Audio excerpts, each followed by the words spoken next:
Welcome to the deep dive. It's really great to have you with us today. Yeah, thanks for joining us. So I want you to close your eyes for a second. When you picture Olympic dominance, what immediately comes to mind? Probably massive countries. Right, exactly. If you are like most of us, you picture massive nations. You picture countries with these seemingly endless resources, state-of-the-art facilities, and literally millions of young athletes. All competing relentlessly for just a handful of elite spots on a national team. Yeah, because we are taught that massive numbers and fierce competition from day one are the absolute prerequisites for producing champions. But the undisputed powerhouse of the Winter Olympics completely breaks this rule. They absolutely shatter it. They do. So today we are pulling from a fascinating stack of sources, primarily notes on a piece called The Norwegian Secret, Nurturing Play for Olympic Success. Which originates from the ACTIQO parenting podcast, right? Right. And our mission for you today is to look closely at how Norway flips the traditional youth sports model upside down. We want to discover how families can apply these surprising lessons to their own decision-making. Because this source material is incredibly thought-provoking. While we are starting by talking about the Winter Olympics, this really isn't just about sports. No, not at all. It is a profound look at how we define success, motivation, and burnout in high-performance environments. Which applies to everyone. Exactly. Whether you are navigating a child's sports schedule, or you're just someone interested in how elite performance is actually cultivated over the long term. I mean, the implications of this model challenge our fundamental understanding of human development. Okay, so here's where it gets really interesting.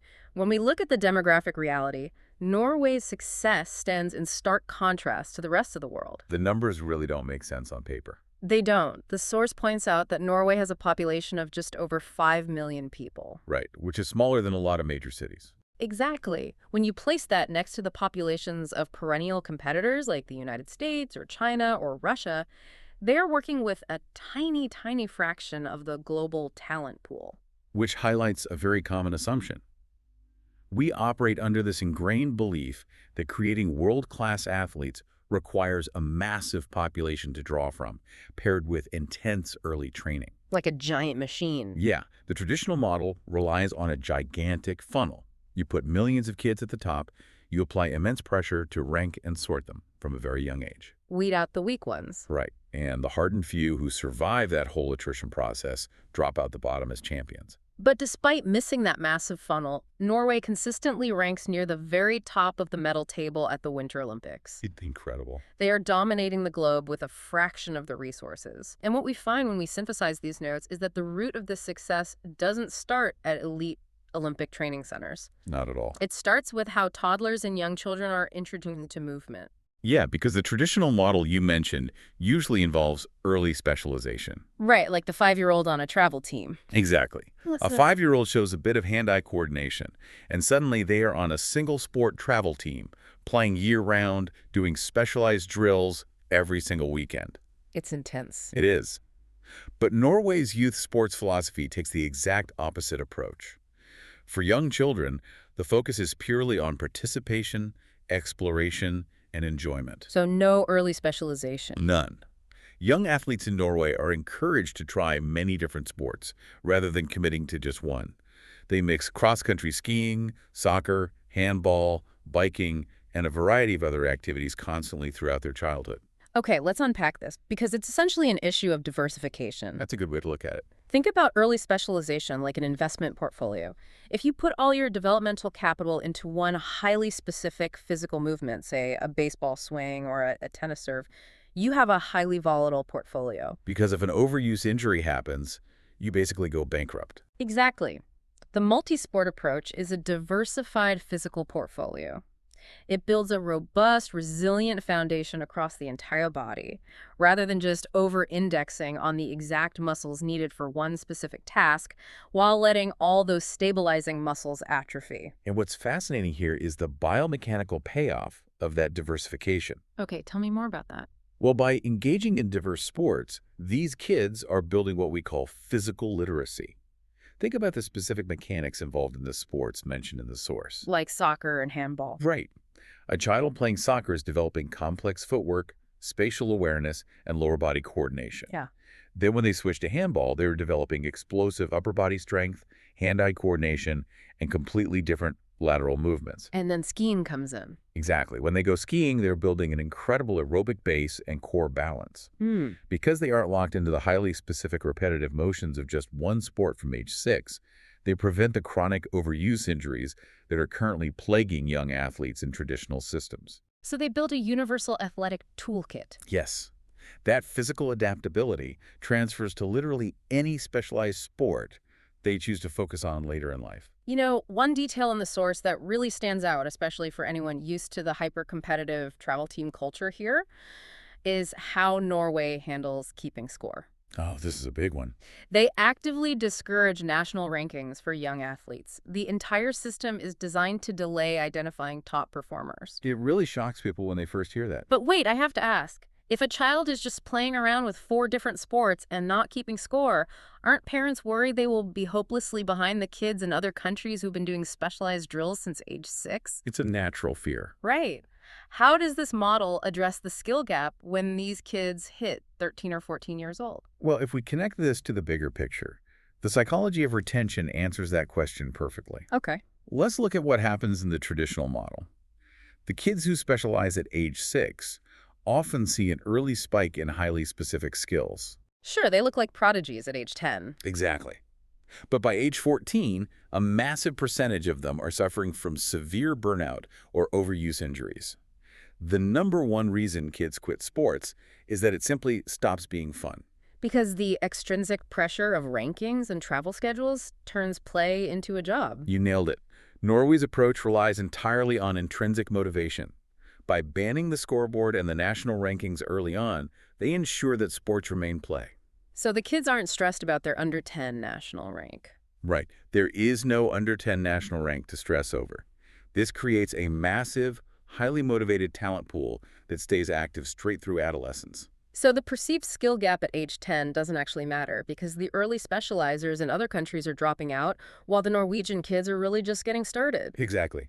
When those Norwegian athletes finally do choose to specialize in their teens, they enter what developmental experts call the catch-up phase. Oh, interesting. Yeah, they bring with them years of that broad athletic development, an uninjured physical foundation, and most importantly, genuine internal motivation.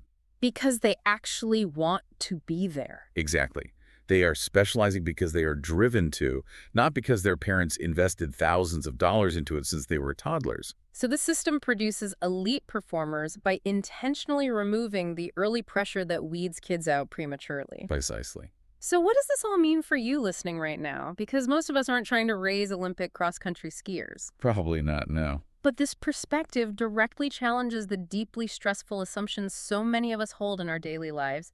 The assumption that success requires doing more, doing it earlier, and constantly measuring the results against everyone else. It's exhausting. It is. It pivots us away from Olympic sports and directly into the reality of everyday family scheduling. Yeah, for parents navigating the landscape of kids' activities, the traditional model prompts a very anxiety-inducing question. Like, how early should my child specialize to get an edge? Yes, but the source provides a framework to abandon that question entirely. Instead, families should focus on 3 specific internal metrics. Okay, what are they? First, is my child enjoying this activity? Second, is it helping them grow? And third, is it creating the excitement to keep improving? Those 3 questions, enjoyment, growth, and excitement to improve, are fundamentally different from measuring success by whether they made the top-tier elite squad or won the weekend tournament. They shift the focus entirely to quality over quantity. Right. What Norway has proven on the world stage is that these internal signals are far better predictors of long-term success than any early ranking. Because when a child is energized by what they're doing, the dedication and the drive to practice just kind of take care of themselves. Exactly. You don't have to force a kid to work hard at something they genuinely find joyful and rewarding. This brings us to a highly practical application of this philosophy. The source notes that this Norwegian model connects directly to the thinking behind a framework called ACTIQO. And for you listening, that is spelled ACTIQO. and pronounced ACTIQO. ACTIQO, right. It is a tool designed to help families reflect on their children's activities and make decisions based on these healthier long-term metrics, rather than just keeping up with the neighborhood arms race of youth sports. Because ACTIQO serves as a method to audit the family calendar. Which we all need. We really do. Yeah. In modern parenting, it is incredibly easy to just keep adding activities, elite camps, and weekend tournaments until the schedule is completely unmanageable. Oh, yeah. ACTIQO helps families track 4 specific signals across their children's activities to evaluate their true value. Those 4 signals are time, energy, cost, and enjoyment. Okay, let's really look at those 4 signals: time, energy, cost, and enjoyment, because analyzing them functions like a dashboard for your family's well-being. It really does.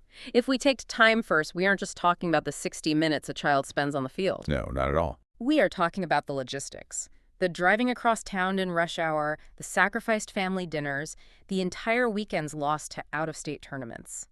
When you audit the time signal, you start to see the hidden opportunity costs of an activity. Then you look at the energy signal, which is deeply revealing. You have to ask, does this activity energize the child, or does it drain them?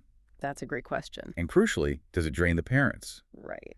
A child might come home physically exhausted from a local rec league soccer game, but emotionally energized and buzzing with confidence. Yeah, it's a good tired. Exactly. Yeah. Conversely, they might come home from a high-pressure elite training session physically fine, but emotionally depleted, anxious, and dreading the next practice.